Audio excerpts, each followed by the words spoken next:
Willkommen in meiner ayurvedischen Küche. Ich möchte euch heute ein Rezept präsentieren, das mich wirklich an meine früheste Kindheit erinnert.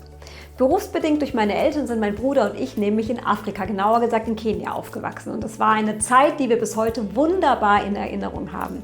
Sowohl die Natur betreffend als auch das Essen war es wirklich eine Zeit der absoluten Freiheit. Wenn man dann einmal Giraffen oder auch Elefanten oder sonstige Wildtiere in freier Laufbahn beobachten kann man sich später gar nicht mehr vorstellen, wie es ist, wenn man sie dann eingesperrt sieht. Deswegen hat es tatsächlich bis heute auch mein Bild von Natur und Nachhaltigkeit sehr stark geprägt. Aber zurück zur Kulinarik. Maisbrei wird in Afrika natürlich sehr häufig gegessen, einfach deswegen, weil er natürlich auch sättigend ist. Ich möchte euch heute Maisbrei in einem ganz anderen Gewand vorstellen. Wir kennen Maisbrei auch als Polenta und wir werden jetzt erstmal einen Maisbrei zubereiten und ihn dann anschließend pimpen, nämlich zu gebratenen Maisbreischnitten. Und was wir dafür brauchen, das zeige ich euch jetzt. Für unsere gebratenen Maisschnitten benötigen wir 200 Gramm Polenta, 250 Milliliter Gemüsebrühe, 250 Milliliter Milch, in meinem Fall ist es vegane Milch.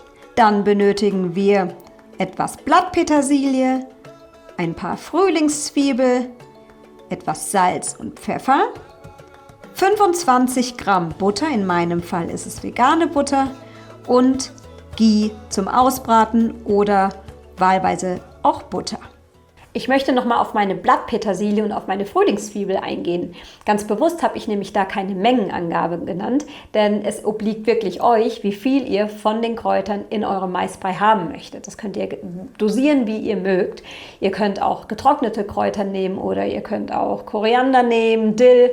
Da ist eure Fantasie keine Grenze gesetzt. Und jetzt geht's weiter. Als erstes geben wir jetzt unsere Milch und unsere Gemüsebrühe sowie die Butter in einen Topf und kochen das Ganze erstmal auf.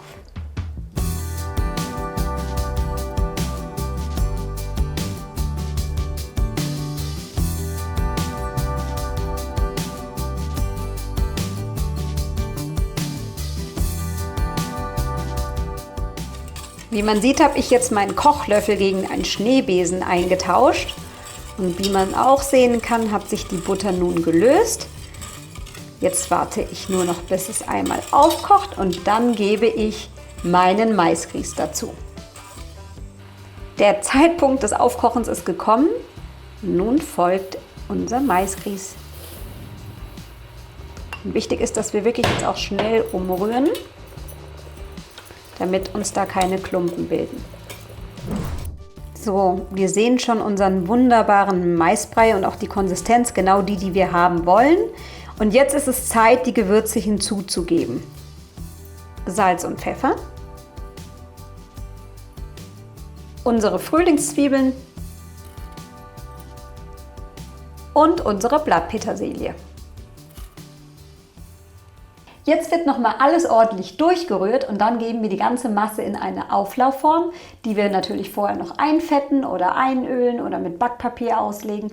Und dann darf sich unser Maisbrei erstmal für 30 Minuten lang ausruhen. Im Grunde genommen könnte man den Maisbrei jetzt genau schon so essen, aber wir wollen ihn ja knusprig anbraten. Deswegen wandert er jetzt in unsere Auflaufform.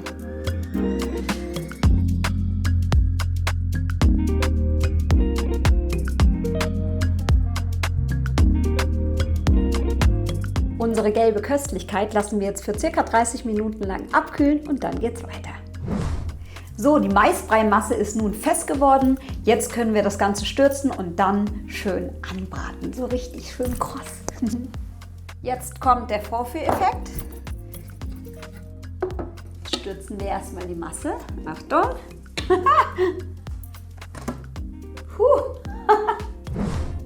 So, formschön, genauso wie wir sie haben wollten. Und jetzt können wir unserer Fantasie freien Lauf lassen. Wir können entweder die Masse in Quadrate schneiden oder in Rauten oder in eine Riegelform.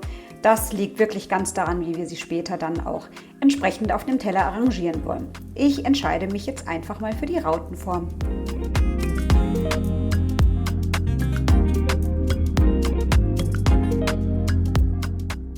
Nun gebe ich mein Ghee in die Pfanne.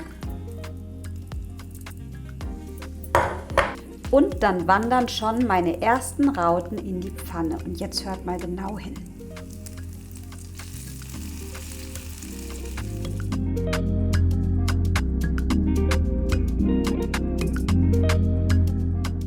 Unsere kleinen Rauten werden jetzt für einige Minuten angebraten. Zwischendrin einfach mal wenden und gucken, wie die Unterseite aussieht. Die Farbe muss hinterher goldbraun sein. Ich liebe dieses Geräusch. Da merkt man so richtig, dass da in der Pfanne was los ist. Und ja, ich freue mich jetzt schon gleich aufs erste Umdrehen. Man kann sich natürlich auch daran orientieren, wenn man merkt, dass hier am Boden schon eine braune Farbe entsteht. Einfach mal umdrehen. Wunderbar, genauso wollen wir es haben. Ja, dann würde ich vorschlagen, drehen wir doch mal alles um.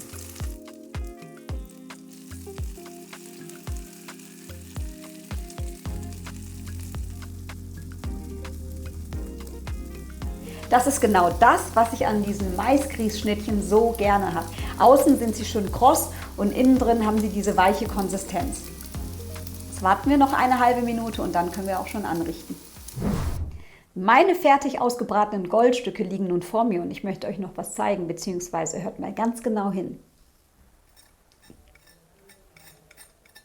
Musik in meinen Ohren. Damit ich euch diese Maisgrießschnittchen nicht einfach so auf dem Teller präsentiere, so schnöde, einfach so daliegend, möchte ich euch zeigen, wie man sie ganz wundervoll in Szene setzen kann. Ich habe hier nämlich noch einen Salat von heute Mittag und den nehme ich jetzt zum Anlass, um meine Maisgrießschnittchen darauf zu pimpen.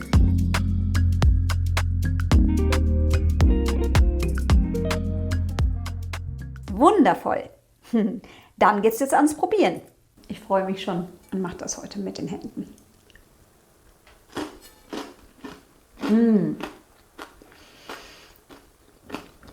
Ja, was soll ich sagen?